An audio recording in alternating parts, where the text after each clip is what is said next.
کہ T T P کس طریقے سے آپریٹ کر رہی ہے، اور ٹی ٹی پی اب نیئر فیوچر میں دوبارہ سے ان علاقوں کو قبضہ کرنا چاہتی ہے جس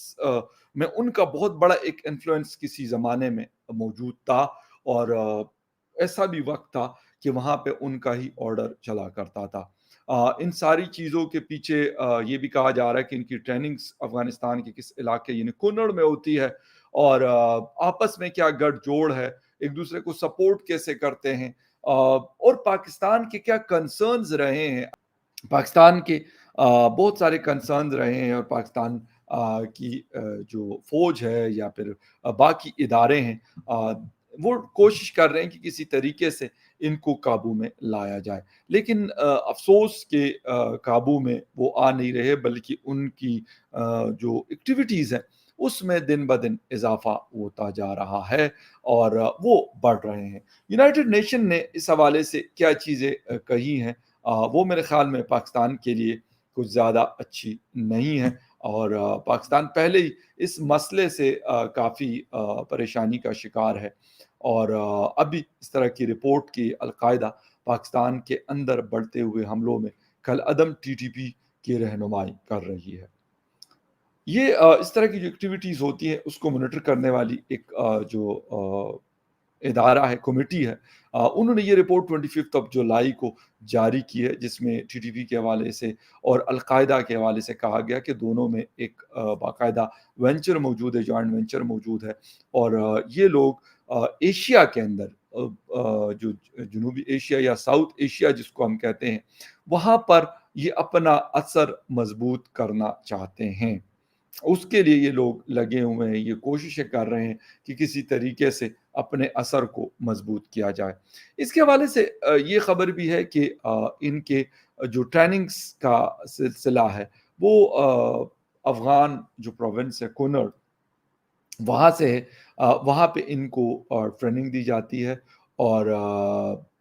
وہاں سے یہ کوشش کر رہے ہیں کہ پاکستان کے ان علاقوں میں جو بارڈر پہ موجود ہے وہاں پہ یہ اپنا انفلوئنس زیادہ بڑھا سکیں، اور اس لیول تک پہنچا سکے جہاں پہ آج سے 10 سال پہلے یہ ہوا کرتے تھے۔ اور اس کی وجہ کیا ہے، اس کے پیچھے ہے کیا چیزیں جو نظر آتی ہے کہ یہ لوگ یہ چاہتے ہیں، اس کی جو ریزنز ہے وہ یہ ہے کہ ابھی انہوں نے جس طریقے سے حملوں کا سلسلہ ہے وہ بہت زیادہ تیز کیا ہوا ہے، کوئی جگہ یہ نہیں چھوڑتے فورسز کو، کسی بھی جگہ جہاں پہ بھی ان کا ہاتھ لگتا ہے وہاں یہ لوگ اٹیک کرتے ہیں۔ لیکن کیا پاکستان یہ رپورٹ تو چلے ابھی 25 جولائی کو آئی ہے، اس سے پہلے بھی بہت سارے لوگ جو کور کرتے ہیں، ہم لوگ بھی کوشش کرتے ہیں جتنا ہو سکتا ہے، اور بھی بہت سارے لوگ جو ہیں جو اس حوالے سے کام کر رہے ہیں، تو کیا ان کی مطلب اس طرح کی باتیں پہلے بھی وہ کہہ رہے تھے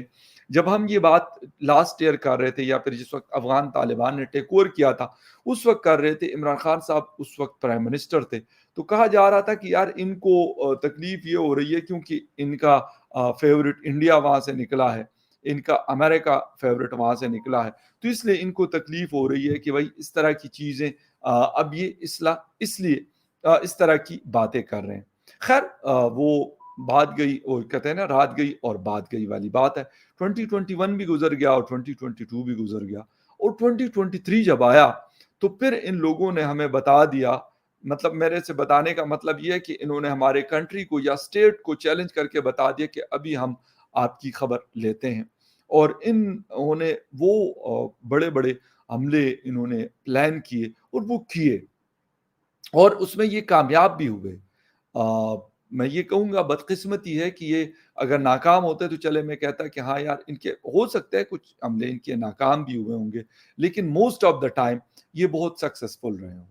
کسی بھی ان کے حملے کی بات کر لیں، باجوڑ سے شروع کر لیں اور اینڈ تک، یعنی بلوچستان میں جہاں ہمارا بارڈر ہے، لائن گزر رہی ہے، وہاں تک جائے یا اس کے سراؤنڈنگز میں جائے، تو ان کے جتنے حملے ہوئے وہ سکسیسفل رہے۔ یہاں پر ان کو القاعدہ سپورٹ کرتی ہے، اور نارتھ میں یہ شاید بی ایل اے کو یہ کہتے ہیں کہ ساؤتھ کو آپ سنبھالیں اور نارتھ کو ہم سنبھالیں گے، حالانکہ اس سے پہلے جب ان کا جو پیریڈ رہا ہے 2013 یا 14 تک، اس میں نارتھ بلوچستان کے اندر شاید ہی کوئی حملہ ہوا ہو۔ ہاں، کوئٹہ کے اندر اس طرح کی چیزیں ہوتی رہی ہیں، ہمیں بالکل دیکھنے کو ملی، میں اس میں نہیں کہوں گا کہ نہیں ہوا۔ کوئٹہ میں بہت بڑے بڑے اگست 2016 کا مجھے وہ حملہ یاد ہے، جب کچہری میں کیا گیا اور جس میں 90 سے زیادہ وکیلوں کی جانیں گئی۔ اس کے علاوہ بھی بہت سارے ایسے اٹیک ہیں انفارچونیٹلی جو میرے خیال میں ایک سیاہ دن کے طور پہ یا بلیک ڈے کے طور پہ انفارچونیٹلی یاد کیے جاتے ہیں۔ مستونگ کا وہ حملہ بھی جس میں رئیس ثانی صاحب کو نشانہ بنایا گیا، جمال بڑے زبردست چھوٹے بھائی ہیں میرے، ان کے فادر تھے اور ان کو نشانہ گیا، نوابزادہ رئیس ثانی صاحب کو نشانہ بنایا گیا تھا، اور وہاں پر بھی 200 سے زیادہ لوگ وہ الیکشن کمپین میں تھے، اور جو حملہ ہوا تو 200 سے زیادہ لوگوں کی جانیں گئی۔ یقیناً وہ بھی پاکستان اور بلوچستان کے لیے ایک سیاہ دن کے طور پہ یاد کیا جاتا ہے، اور اس میں جو مین نشانہ تھے وہ یقیناً نوابزادہ رئیس ثانی صاحب کو ہی انہوں نے ٹارگٹ کیا ہوا تھا، اور جس میں وہ کامیاب ہوئے۔ بہت عرصے سے وہ لوگ کوششیں کر رہے تھے۔ خیر اینی وے، اس طرح کی بہت ساری چیزیں ہمیں دیکھنے کو ملی ہے، لیکن کیا ہماری اسٹریٹجیز یا ہماری پریورٹیز میں یہ چیز شامل ہوئی؟ اگر میں کہوں، آئی ایم سوری ٹو سے، ہو سکتا ہے لوگوں کو یہ بات میری بری لگے، لیکن ہماری پریورٹیز میں یہ چیز شاید شامل نہیں رہی۔ ٹھیک ہے، کور کمانڈرز کی میٹنگ ہو جاتی ہے کچھ دنوں کے بعد جب اس طرح کا کوئی بڑا حملہ ہوتا ہے، اور اس پہ جو بھی آرمی چیف ہوتے ہیں، ابھی والے کی بات کر لیں یا پھر پرانے والوں کی بات کر لیں، وہ کہہ دیتے ہیں کہ جی ہم یہ کریں گے، یا جو بھی ہے ان کا ایک اپنا کام ہے۔ سیول گورنمنٹ کا ایک اپنا کام ہوتا ہے، اور جرنلسٹ کا اپنا ایک کام ہے کہ وہ رپورٹ کریں گے چیزوں کو۔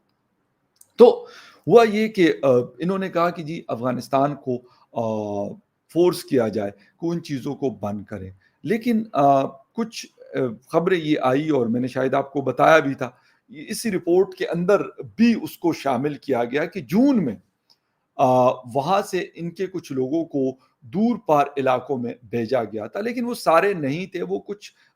لوگ تھے جن کو پیچھے دھکیلا گیا یا سائٹ پہ کیا گیا۔ لیکن ابھی دوبارہ سے جب سے ذبیح اللہ مجاہد صاحب کا بیان آیا ہے یا باقی لوگوں کی سٹیٹمنٹس آئی ہیں، اس میں یہ کلیئر ہو گئی ہے بات، اور وہ انہوں نے یہ بات کلیئر کر دی کہ بھائی ہم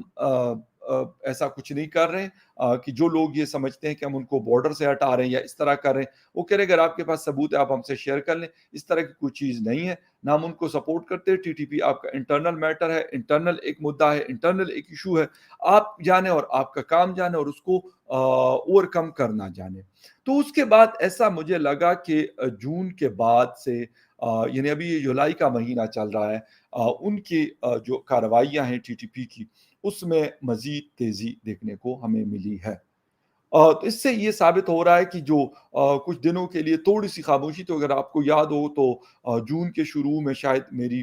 بات ہوئی تھی بریگیڈیئر اسحاق صاحب سے، اور ان کو بھی میں نے یہ کہا تھا کہ سر کچھ تھوڑی بہت خاموشی تو ہم نہیں کہہ سکتے، لیکن چیزیں سلو ڈاؤن ہوئی ہیں۔ انہوں نے کہا ہاں یہ ہوئی ہے لیکن وقتی طور پہ ہوئی ہے، کیونکہ جس وقت یہ خاموشی ہمیں نظر آتی ہے تو وہ ٹائم وہ ہوتا ہے جس میں یہ نئی چیزوں کو پلان کر رہے ہوتے ہیں۔ یہ اگر تھوڑا سا گیپ دیتے ہیں، ویسے اب تو سننے میں آ رہا ہے کہ شاید دن میں پھر 2 سے 3 اٹیک جو ہے انفارچونیٹلی ہمارے ملک کے اندر یہ لوگ کر رہے ہیں، اور کامیابی کے ساتھ کر رہے ہیں، یعنی کوئی دن ایسا مس نہیں ہوتا جس میں کوئی حملہ نہ ہوتا ہو۔ اور جو لاسٹ 1.5 سے 2 سال ہے، 650 سے زیادہ حملے، یہ بھی ایک رپورٹ ہے، میں اپنی طرف سے کوئی اس کو نہیں بتا رہا، تو اس میں اور سب سے زیادہ ہمارے لیے جو خطرناک ترین سال رہا ہے جس میں 285 ہمارے ملٹری کے لوگ جو ہے وہ جانوں سے گئے ہیں۔ یہ 2022 اور 2023 کہتے ہیں کہ جب سے پاکستان اس طرح کے حالات کو فیس کر رہا ہے تو اس میں یہ شاید سب سے زیادہ کیجولٹیز والے سال رہے ہیں۔ تو میرے خیال میں یہ بھی الارمنگ ہے، یہ بھی زیادہ تھریٹنگ ہے کہ انہوں نے پہلے اگر ایسا ہوتا تھا کہ سال میں پاکستان کے فورسز کے 50 یا 60 یا 70 یا 100 لوگ جانوں سے جاتے تھے، شہید ہوتے تھے، اب وہاں پر 285،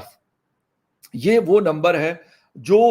یقیناً سرکار کے جو لوگ ہوتے ہیں فوج ہو، پولیس ہو یا کسی اور پیراملٹری فورس کے لوگ ہوں، ان کے حوالے سے یہ ساری چیزیں، کیونکہ ان کا تو ہوتا ہے کہ بھئی یہ اتنے جوان تھے یہاں پر ڈپلائڈ تھے اور اتنے زخمی ہوئے اور یا اتنے جو ہے وہ اپنی جانوں سے گئے، تو یہ ساری چیزیں تو ایک ریکارڈ کا حصہ ہے۔ تو یہ بھی کوئی ایسی بات نہیں ہے کہ کوئی ہوائی قسم کی بات کسی نے اڑائی ہے یا میں نے اڑائی ہے، ایسا بالکل بھی نہیں ہے۔ بالکل آن ریکارڈ موجود ہے یہ چیزیں۔ اب کرنا یہ ہے کہ پاکستان کیا کر سکتا ہے اس حوالے سے؟ کیا میں نے پہلے کہا کہ کیا پاکستان کی پریورٹیز میں اس طرح کے حالات، یعنی سیکیورٹی سچویشن، پاکستان کی اکانومی، پاکستان کو سیلف سفیشینٹ کرنا، اپنے پاؤں پہ کھڑا کرنا، کیا یہ تین پریورٹیز ہمارے کسی پولیٹیکل پارٹیز کے مینیفیسٹو میں یا پھر ان کے جلسے جلوسوں میں یا پھر ان کے مشن میں شامل ہے کہ ہاں یار ہم نے یہ کرنا ہے؟ میں یہ نہیں کہتا ساری پارٹیز کسی نہ کسی طور پہ افیکٹ ٹو بی اس طرح کی چیزوں سے، لیکن اس کو کرنے والے، یعنی اس کو ٹھیک کرنے والے لوگ بھی تو وہی ہیں، انہوں نے کرنا۔ پھر آتے ہیں اسٹیبلشمنٹ کی طرف۔ اسٹیبلشمنٹ کی غلطیاں بھی بہت ساری ہیں، میرا خیال اسٹیبلشمنٹ کے بھی بہت سارے لوگ اس بات کو ایڈمٹ کرتے ہیں۔ کیا اس کو ہم نے ٹھیک کرنا شروع کر دیا ہے کہ جو کچھ ہم کرتے رہے، یا ابھی ریسنٹ پاسٹ میں 2021 میں جس وقت جنرل فیض حمید صاحب D G I S I کے طور پہ روز کابل میں بیٹھے ہوتے تھے اور چائے پی رہے ہوتے تھے اور بڑے خوشباش نظر آتے تھے، کیا ہم، میں یہ نہیں کہتا کہ یار اس کو کیا کہا گیا یا کیا کہا جائے گا، وہ مجھے نہیں لگتا کہ ایسا کچھ کہا جاتا ہے۔ وہ میں پہلے بھی کہہ چکا ہوں، کیونکہ ہمارے ہاں ایک پاکستان اور دو لاز، عام آدمی کے لیے ایک لا ہے اور خاص آدمی کے لیے دوسرے لاز ہیں۔ خاص آدمی کو بلکہ خاص آدمی کے لیے لاز ہے ہی نہیں، عام آدمی کے لیے لاز موجود ہے۔ تو میں یہ تو نہیں کہوں گا کہ ان کو کچھ کہا جائے یا کچھ کہا جائے گا۔ ہاں ہاں، ہم پاکستانیوں کی شاید خواہش ہو سکتی ہے، لیکن ہوگا نہیں اور یہ ہو نہیں سکتا، تو اس کو تو میں سائڈ پہ کر لیتا ہوں۔ لیکن کیا ہم نے اس سے کچھ لرن کیا؟ ہم ایک بلائنڈ ٹرسٹ کے طور پہ کابل کے اوپر جا رہے تھے۔ بھائی میں یہ نہیں کہتا کہ ہم کابل ہمارا کوئی حصہ نہیں، کوئی ہمارا پروونس نہیں ہے کہ ہم جو کہیں گے وہ مانیں گے، بٹ دا تھنگ از کہ ہم کیوں اس طرح کرتے ہیں، ہم اس طرح کی ہائی ہوپس یا اس طرح کی ایکسپیکٹیشنز کیوں رکھتے ہیں، ہم اوور ایکسائٹڈ کیوں ہو جاتے ہیں چیزوں میں؟ اس وقت ہم نے بڑا ڈول پیٹا کہ ہم نے ہندوستان کو یہاں سے نکالا ہے۔ ہندوستان نکل گیا، سو وٹ؟ ہندوستان کو کیا کوئی فرق پڑا اس چیز سے کہ وہ افغانستان میں اگر نہیں ہوگا تو ہندوستان کی جو پروگرس ہے وہ سلو ہو جائے گی یا کچھ اور ایسا ہو جائے گا؟ نہیں، ایسا کچھ بھی نہیں ہے۔ سیکٹری لیول کے لوگ انہوں نے پھر وزٹس کیے اور افغانستان، یعنی طالبان نے اپنی فورسز کے لوگوں کو ٹریننگ کرنے کے لیے نیو دہلی بھیجا۔ تو یہ سکسیسفل سٹوری تو میں یہ کہوں گا ان کی ہے کہ وہ نہیں تھے پھر بھی وہ ٹرسٹ کرتے ہیں ان کے اوپر۔ افغان طالبان ہم سے زیادہ ہندوستان پہ ٹرسٹ کرتے ہیں۔ تو ہم